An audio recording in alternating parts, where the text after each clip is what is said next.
Stevens on your left, Tubergen on your right. Both these players 10 and 2, number 6 and 28 respectively on the SCG Tour leaderboard. It's Green-White Company versus Affinity, and it looks like Tubergen is going to be on the play with the Darksteel Citadel, a Mox. Oh, boy. Steel Overseer, so yeah. Path or bust. Well, it's Noble Hierarch, which isn't a bad card, but it's no path for that Steel Overseer. And Tubergen's going to follow up here with a jeez. And we're done. We're done. I was actually about to say, and we're on to game 2. We are done here. But like sarcastically, like I typically do. But Todd actually knew. He knows. You know what? Talk to me. Aside, Todd Stevens is climbing my human being power ranking index. Oh yeah. With every tournament. Who's on this ranking index? No, name because there's got Pieter also. I've actually been hanging out with. You're a big Pieter guy. Hanging out with Pieter a little bit more frequently. He's a cool guy too. But what about our boy from Cincinnati? Andy. Oh, Andy Ferguson? I haven't seen him in a minute. My boy. I miss him. Andy, come out to a tournament. There you go. If you're around. Hope you're doing well. Todd Stevens with a snap concession. Well, you know, when Todd first started coming around the tour, there was, you know, I guess part of it is he was not necessarily the most conversant with us. He was sort of getting his feet wet with the tournaments and the way that he dresses. I thought there was a certain stuffiness to him. Not the case. Yeah. Todd Stevens gets down and conceding on the second turn. Going turn 1 bird, turn 2 conceding combat. That's my kind of play. There you go. That's a line that typically only I find. We'll gush more about Todd Stevens in a moment, but first a few messages from our sponsors.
We are back, getting ready here to watch Todd Stevens and Pieter Tubergen, game number 2 of Green-White Company and Affinity, as game number 1 lasted 2 turns. So we start with Todd Stevens, who does have goods for this matchup: 3 Surgical Extraction, 2 Engineered Explosives, 2 Reclamation Sage, 2 Stony Silence, Eidolon Rhetoric, Elspeth Sun's Champion, Eldritch Evolution, Gideon's Intervention, Kataki, War's Wage, Hater in the house. I'm not sure which is a bigger hate card between Kataki and Warship. Yeah, Warship, Kataki, 2 Stony Silence, 2 Reclamation Sage, 2 Engineered Explosives. Just a great sideboard here. Todd has a lot of catching up to do in this matchup, as we witnessed in game number 1, and bring in 7 or 8 very good cards. For Pieter Tubergen, he's got 2 Gear Palliative Grids, 2 Stubborn Owls, 2 Thoughtseize, and a whole bunch of 1-ofs here in Dispatch, Rest in Peace, Warship, Vandal Blast, Whip Flare, Ensnaring Bridge, Grafdigger's Cage, Ceremonious Rejection, and a Stain the Mind. I think you'll see the Grafdigger's Cage come in here along with the Dispatch. I don't know about the Worship. That's right on the line for me. Yeah? Because Todd might be able to kill all your stuff. if the game goes on long enough. Todd can also kill the warship. Yeah, so probably leave that one at home. But the dispatch and the Graph Digger's Cage, sign me up. Okay. Well, there are your options as these players take a look at their opening hands here, and we'll be underway here in game number 2 in just a moment. Steven's looking to play more than 2 turns, give him the green light, and he'll play a Noble Hierarch off of Temple Garden. Not a bad start. Saw that last game, and then he died.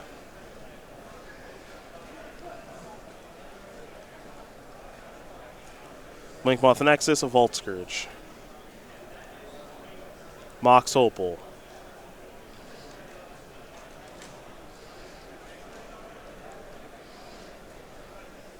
All right, let's see if old Todd's got a Stony Silence. He just drew one. Okay. Well, there's that. Mm-hmm. I like the attack. Yeah. It's good attack. It's still good. It's good attack. Is this an activated ability? No. No. No. As far as I know, attacking is not an activated ability. Oh, yeah. Ornithopter here now. Somehow less threatening than it was in the last game. Real tough guy over here, that Stony Silence. Real tough guy. Yeah, don't slide it away like it's innocuous. Or Real whatever. tough guy. Todd trying to be a gentleman over here, not make a big deal out of it. Here's a Courser of Crewfix, top card, Ghost Quarter. Going to gain a life. See the next card here in a moment. Oh, okay. Yeah. The second one's not very... I mean, the first one, you know, what do you do with the second copy even? You play it in case they kill the first one. I know. That's what you do. Yeah, we're going to game 3 here in a moment. Are you sure? How sure are you? So the play that I prefer to the Stony Silence and just sliding it over the end of the table is sliding it over face down and saying, I don't want to make a big scene. Okay. But you should know. But this is a thing. You should know. Okay.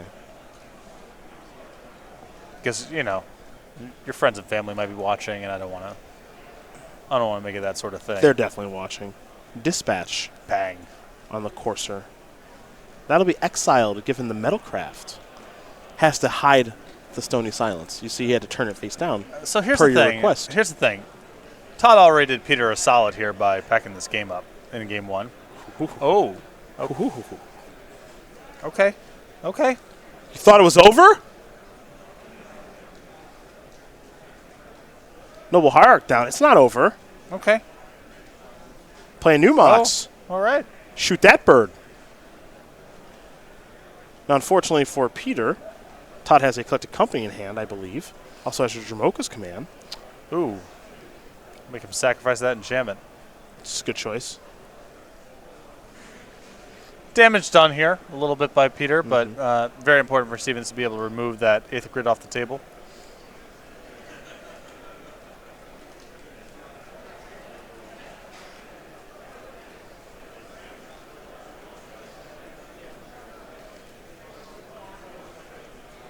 I think it's a +1/+1 and make you sack an enchantment. Nice. Pass the turn back. Tubergen going to quickly untap and draw.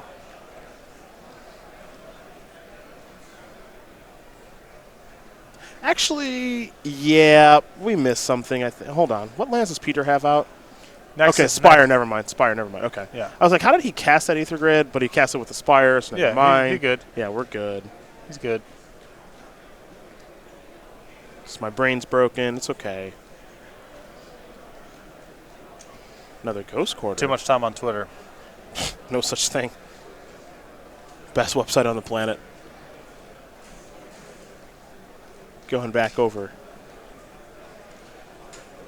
to Pieter.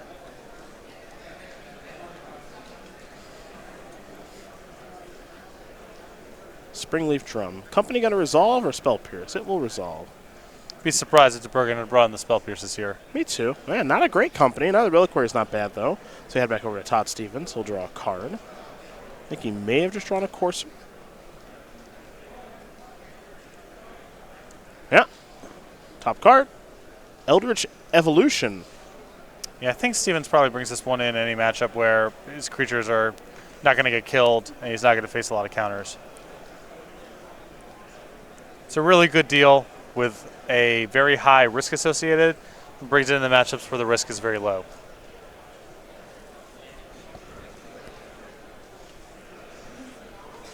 Interesting. Fire that up.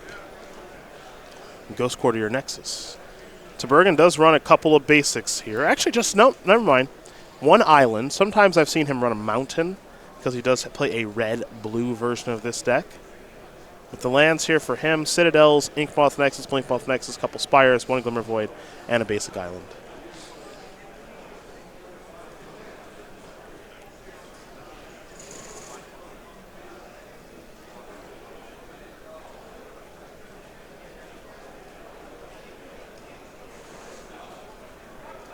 Play a Springleaf Drum. I like the nice pile of artifacts that do nothing.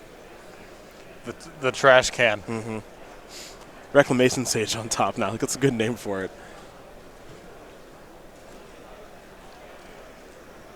Here's an attack for 2.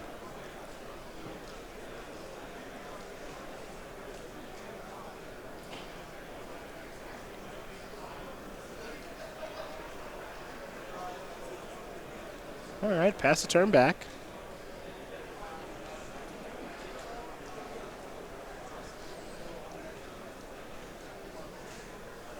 Tubergen here with 3 lands, Blinkmoth Nexus Island, and Spire of Industry, along with a Vault Scourge, an Ornithopter, now an Arcbound Ravager, to go along with 2 drums, Darcel Citadel, and a Mox Opal, which have been rendered useless, given the Stony Silence that Todd Stevens has on the battlefield. Reclamation Sage to draw, Rain-Ep Excavator the reveal. And it's, well, Stevens still may shovel this away, but he could start getting busy on some lands. Mm-hmm.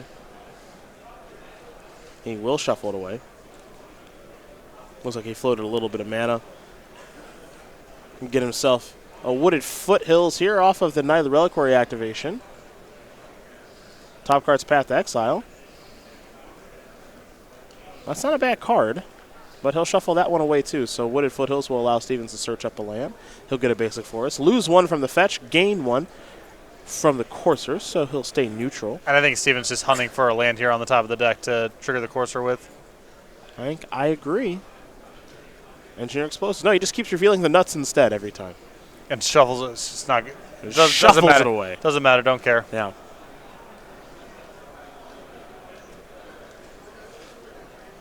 Let's see. Which busted card does he want to cast? Reclamation Sage, Second Stony Silence, or Eldritch Evolution? Looks like it'll be Eldritch Evolution. Sack there. We might see him play. We might see him go get Excavator. Oh, no, this fun one instead. Oh, man. That's a combo. You get it? With a lot of the Stony Silence, for example, and the Ghost Quarter. Yes. Yes, Kataki. War's Wage is the card we'll take a look at now. There's a forest for the Courser. He's even found lands. Birds of Paradise will be the draw next turn, potentially. The follow-up, Reclamation Sage. Blow up your Vault Scourge. Are we having fun yet? Hiya! One person is. Fun is zero-sum. Yeah. Yeah. It comes at the expense of someone else's. That's correct. Ah, yes, Eldritch Evolution. It does exile upon resolution. I think it's probably a good idea that it does that. I think too much of the recipe with that card would be getting a creature that can get a spell out of your graveyard. Otherwise, like Eternal Witness. Yeah, maybe that would be a problem. That would be the thing to do. Or too much of the thing to do. Yes. I'm inclined to agree with you. Just want to... Tubergen now with the interesting decision. Do you want to pay the upkeep on your useless cards? Mm-hmm.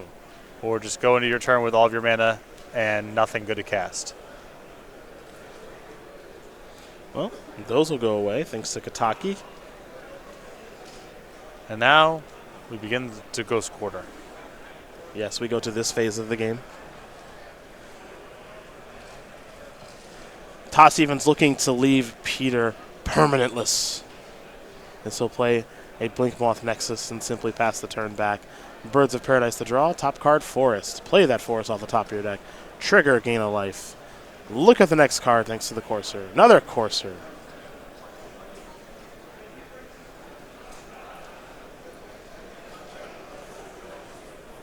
Stevens will attack with Reclamation Sage and Courser of Crufix. How long does Tubergen want to endure this? That is the question now.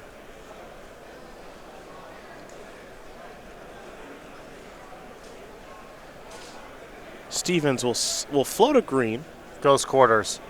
Ghost Quarters. There you go. Yes. Ghost Quarter guy. Yep. Yes. There you go. No more. Todd Stevens will win game number 2 here over Pieter Tubergen. Green-White Company has tied things up against Affinity. Didn't win on turn 2, but technically he kind of did. Close enough. Kind of did. Well, the Aether Grid gave Tubergen an actual shot in that game, but once that was blown up, then that was that. Players will go back to the sideboard here for just a moment. We'll take a quick break and watch game number 3. Just a sec.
Let's get ready for game 3, shall we? As Todd Stevens and Pieter Tubergen are throwing haymakers left and right at each other. Green-White Company and Affinity getting ready for their third and final game. Both these players 10-2, very much in top 8 contention. As Tubergen will be on the play here. He just got decimated by a Stony Silence, a whole bunch of Ghost Quarters, and Eldritch Evolution finding Kataki War's Wage. He's hoping maybe Stevens will dial it back here a little bit. Yeah, he's up. He's up. Yeah, no need for all that, man. Just trying to have a friendly game out here. Okay, we got 11 copies of Affinity in day number 2, 4 copies of Green-White Company being spearheaded by Todd Stevens, of course. Deck that he is so well known for in Green-White Company. Tubergen, though, an Affinity Maestro. A lot of success with this deck.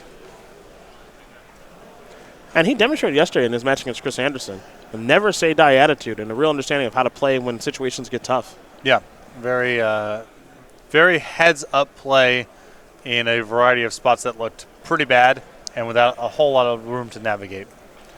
Peter, I know someone that you said you started to become pretty fond of, and I think we're going to see more of him here on the SCG Tour as we take a moment to learn more about him. He has a pretty good one there with Affinity. That's where most of the open top 8s and wins come from for the 26-year-old from Nazareth, PA. He's got 2 awesome rescue cats named Mox and Meme.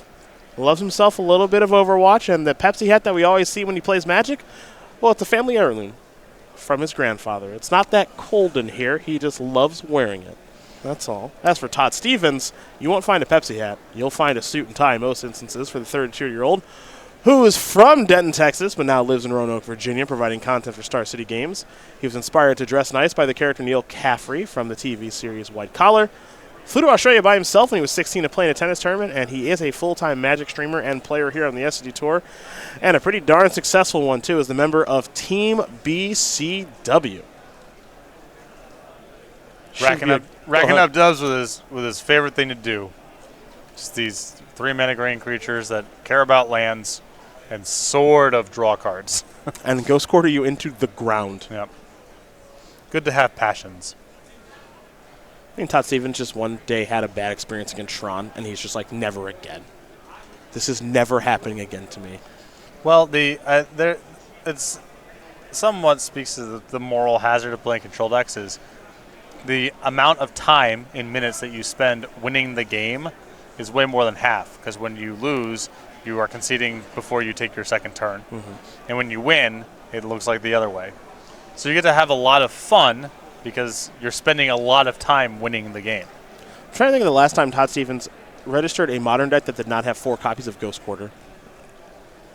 Yeah, I'm trying to think. I don't know. I can't recall too much of his history prior to playing Green-White Company. E-Tron. That's right. And he played the Bant Eldrazi with Tarmogoyf deck for a little bit. Yeah, he kind of started that up a little bit. This guy loves himself a Ghost Quarter. Probably an underrated card, honestly.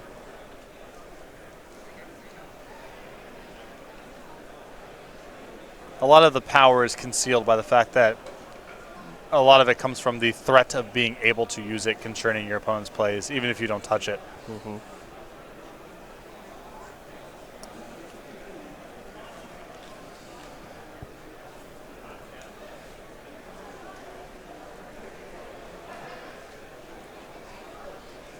All right, Tubergen's going to scry here from his mulligan.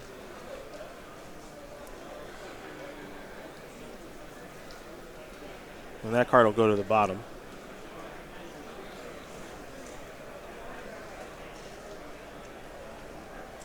Darksoul Citadel, Springleaf Drum, Mox Opal, Metalcraft. That will allow him to play Vault Scourge at the cost of 2 life, pass the turn back. So 4 of the 6 permanents that Pieter started with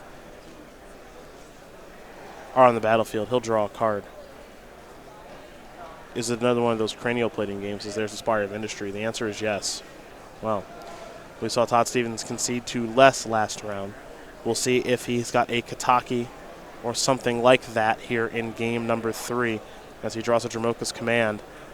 Reclamation Sage isn't bad. That's going to blow up cranial plating, pass the turn back over to Tubergen. Does Tubergen maybe have another plating? The answer is yes. In again.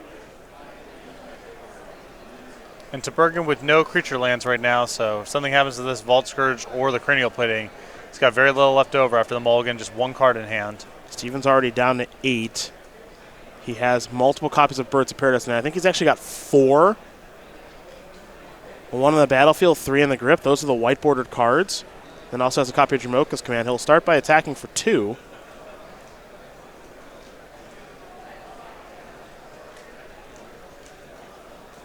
There's a Birds. There's Horizon Canopy. I wouldn't get too cute with it. Probably just do it now, right? If you're going to Dromoka's Command. I think so, yeah. Yep, he's going to give his Birds +1/+1 and then fight the Vault Scourge. Wants to keep his Reclamation Sage around. Tubergen will gain a little bit of life from the fight.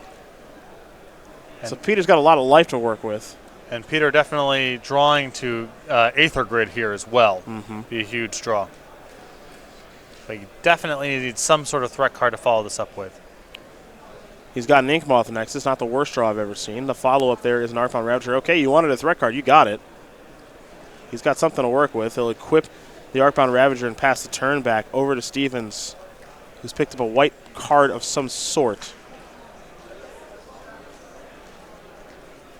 Looks like it may be a Path to Exile here for Todd.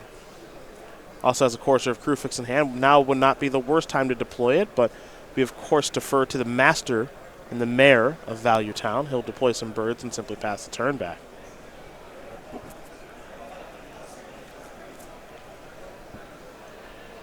Tubergen will draw.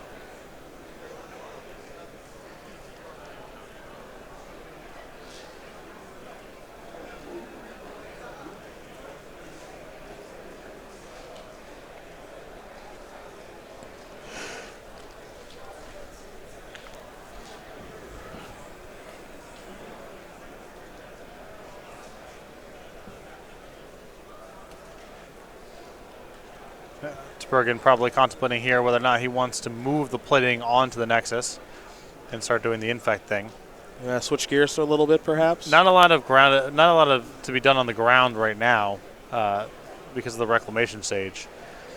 Going to the Nexus is tough in the face of Ghost Quarter.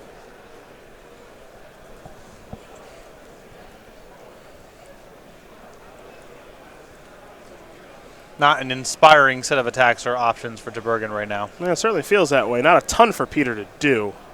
He will fire up Old Inky, though. And Ghost Quarter is going to take care of that. Tubergen will float a mana. He will eat that Inkmoth Nexus with a Ravager. Yeah, it doesn't need the island that bad right now. But he needs to get the Arcbound Ravager to be large enough to run over the Reclamation Sage, if that's the block that Stevens makes. Another plating.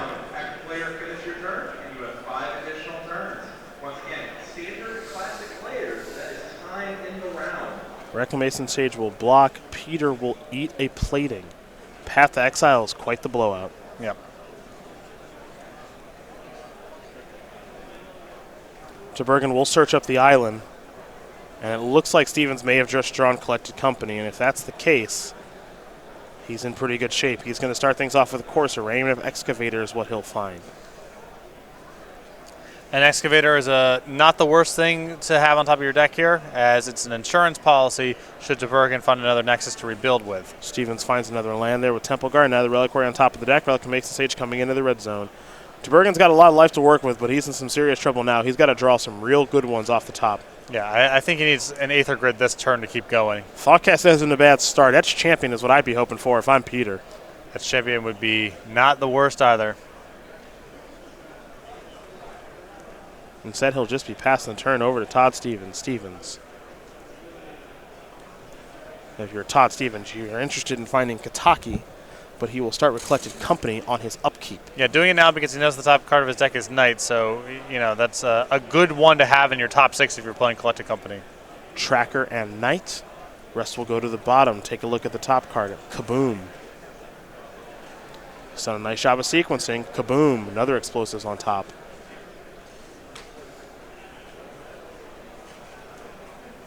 In for 4, and a passing of the turn. Tubergen didn't play any of the cards off of that Thought Cast, so I'm curious as to what's going on in his hand. Yeah, any threat card you'd imagine would get played.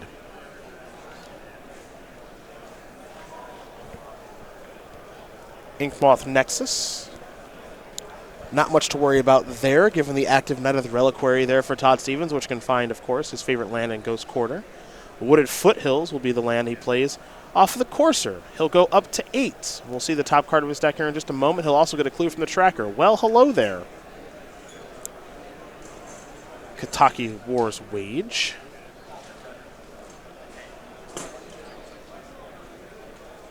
Sack a clue. Draw Kataki. It is getting cinched in right now. It sure is.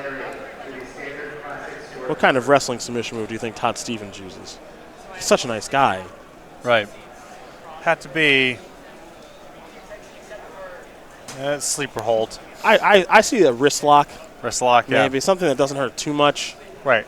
It has to be a very gentlemanly. Mm-hmm. You need to tap out, but I'm not it trying. It hurts just enough. Right. Yeah, that no more.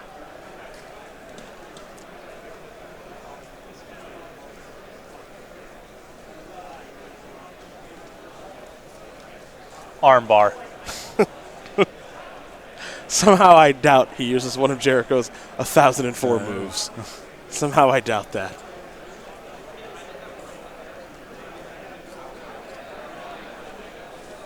Here comes Stevens with Tireless Tracker. That's a 4-3. Courser a 2-4. Reclamation Sage a 2-1. Kataki, interestingly enough, occupying the same spot in the playmat where he moved the Stony Silence to last game. We've noticed that, yeah. Yeah. That's his you can't possibly win zone. But I'm not trying to make a big deal out of it. That's also true. Again, that's how nice Todd Stevens is. Right, exactly. Yeah. I'm just going to slide this over here. Not trying to make a big deal.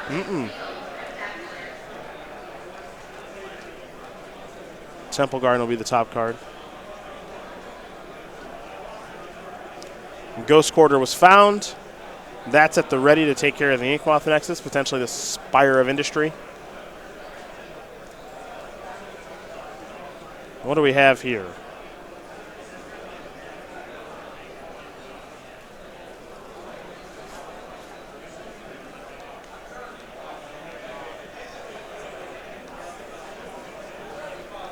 Stevens at 9-2.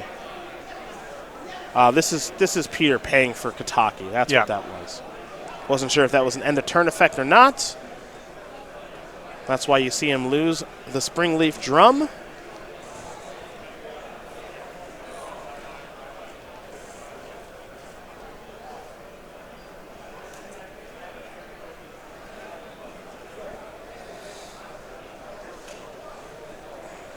And Pieter, as the old saying goes, you can't fight the tide forever. And I'm not sure how he can get himself out of this one. He'll start by playing a new Mox. Edge Champion has finally arrived.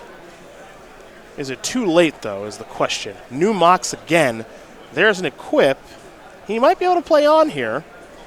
Well, that would explain why he was not doing anything the last couple of turns. His hand was just a bunch of Moxes.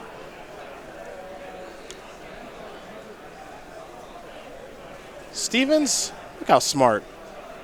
He knows his clue is an artifact for Kataki. And just says, I'll let that go. Path to Exile the draw. Keep in mind Stevens has not one but 2 copies of Engineered Explosives in hand.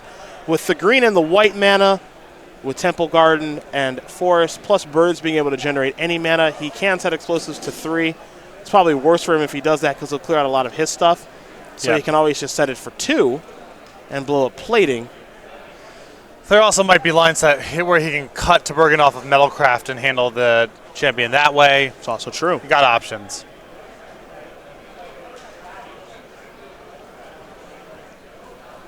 Right now, Edge Champion, a 6-power creature. 2 base power, Cranial Plating providing +4/+0. Stevens will sacrifice a Forest to another Reliquary after floating a little bit of mana, dig up a Ghost Quarter, get another clue. You want to cut him off of the non-artifact lands here to make paying for Kataki prohibitive. Keep in mind, Tubergen only has 1 basic in his deck. It's on the battlefield currently, an island. Top card there is a Noble Hierarch.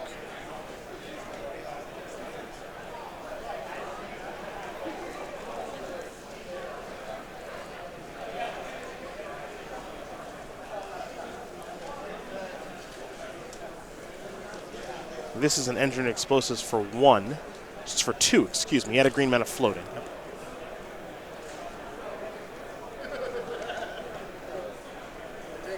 Ghost Quarter, going to go after Spire of Industry. That'll just be Strip Mine now, folks. Ghost Quarter going to go after Inkmoth Nexus. And now he's really cinching it in. Yep. Yes. It's been cinched in for a minute, but we're hitting the point where Tubergen's no longer going to be able to keep cards in play.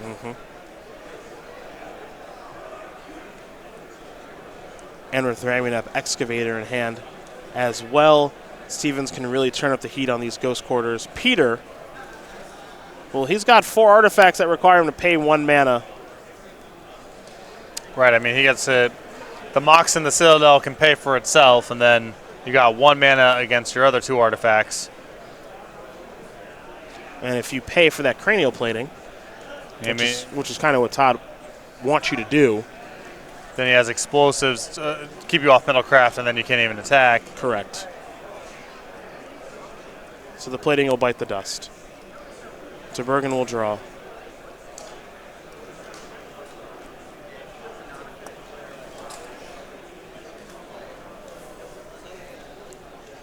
I believe Springleaf Drum may have been the draw there for Pieter.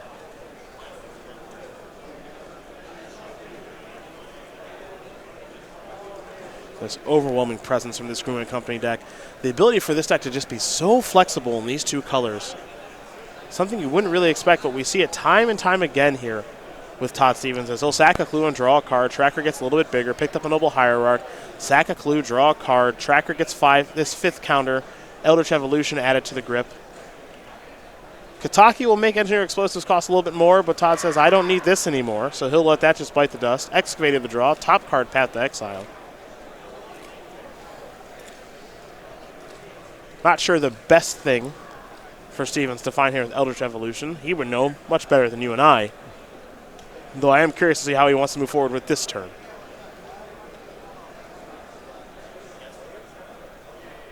Looks like it'll be Explosives for 0, blow it up, take care of the Mox. That puts Tubergen off of Metalcraft.